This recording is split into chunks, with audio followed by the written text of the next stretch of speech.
श्री परमात्मने नमः। अध्याय 6 श्लोक 20 से 23। यत्रोपरमते चित्तं निरुद्धं योगसेवया यत्र चैवात्मनात्मानं पश्यन्नात्मनि तुष्यति। जिस अवस्था में योग के अभ्यास से निरुद्ध हुआ चित्त भी उपराम हो जाता है, विलय हो जाता है, मिट जाता है, उस अवस्था में आत्मना अपने आत्मा के द्वारा आत्मानम परमात्मा को देखता हुआ आत्मनि एव अपने आत्मा में ही संतुष्ट होता है। देखता तो परमात्मा को है, लेकिन संतुष्ट अपने ही आत्मा से होता है, क्योंकि प्राप्ति काल में तो परमात्मा का साक्षात्कार होता है, किंतु दूसरे ही क्षण वह अपने ही आत्मा को उन शाश्वत ईश्वरीय विभूतियों से ओतप्रोत पाता है। ब्रह्म अजर, अमर, शाश्वत, अव्यक्त और अमृत स्वरूप है, तो इधर आत्मा भी अजर, अमर, शाश्वत, अव्यक्त और अमृत स्वरूप है तो किंतु अचिंत्य भी है।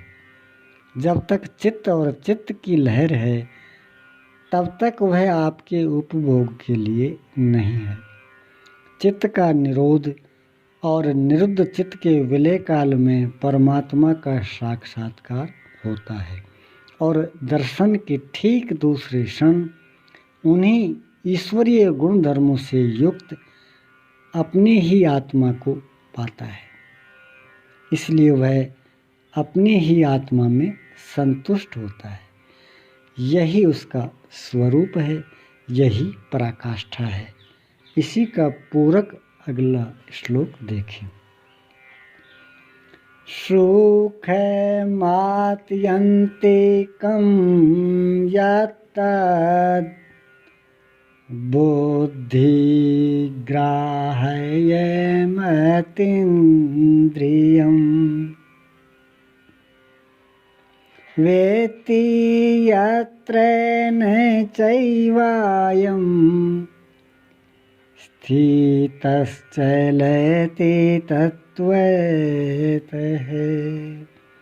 तथा इंद्रियों से अतीत केवल शुद्ध हुई सूक्ष्म बुद्धि द्वारा ग्रहण करने योग्य जो अनंत आनंद है, उसको जिस अवस्था में अनुभव करता है और जिस अवस्था में स्थित हुआ योगी भगवत स्वरूप को तत्व से जानकर चलायमान नहीं होता, सदैव उसी में प्रतिष्ठित रहता है। तथा यं लब्ध्वा चापरं लाभं मन्यते नाधिकं ततः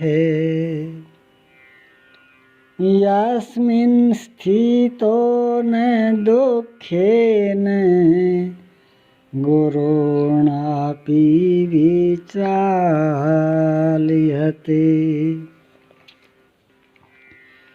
परमेश्वर की प्राप्ति रूपी जिस लाभ को, पराकाष्ठा की शांति को प्राप्त कर उससे अधिक दूसरा कुछ भी लाभ नहीं मानता, और भगवत प्राप्ति रूपी जिस अवस्था में स्थित हुआ योगी भारी दुख से भी चलायमान नहीं होता, दुख का उसे भान भी नहीं होता, क्योंकि भान करने वाला चित्त तो मिट गया।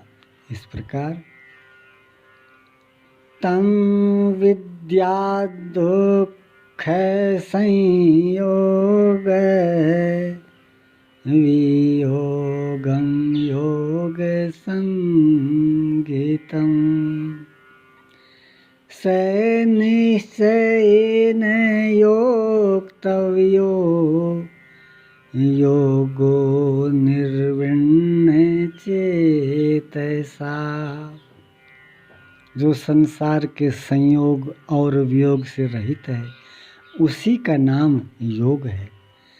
जो आत्यांतिक सुख है उसके मिलन का नाम योग है। जिसे परम तत्व और परमात्मा कहते हैं उसके मिलन का नाम योग है। वह योग न उकताए हुए चित्त से निश्चय पूर्वक करना कर्तव्य है। धैर्य पूर्वक लगा रहने वाला ही योग में सफल होता है। ओम श्री सद्गुरुदेव भगवान की जय।